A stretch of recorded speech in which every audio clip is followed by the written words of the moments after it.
تهران از بزرگترین، مدرنترین، منظمترین، قانونمندترین و عجیبترین شهرهای جهان است. اصلا شهر دژرگون شده، واقعا زیبا شده، خیلی زیبا شده.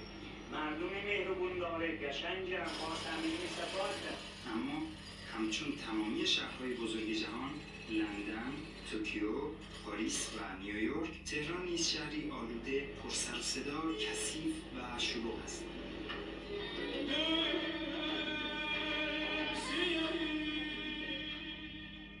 بخش از فیلم تهران بله ماما. اثر چی مسعود شده؟ بخشی چوبت گیر کرده اینجا. سال 1385 بیا.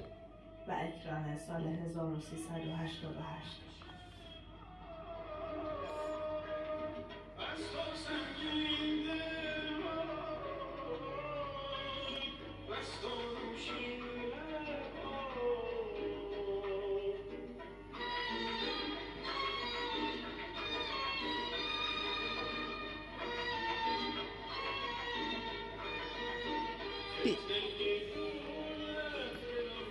اگرچه در این شهر آمار دقیقی وجود ندارد، اما به گفته شاهدان عینی جمعیت تهران از 5 تا 15 میلیون نفر و بلکه بیشتر است. بر اساس تازه ترین تحقیقات بالینی روانشناسان، بیش از 94% جمعیت پایتخت شاعرند. باقی مانده نیز فیلم سازند.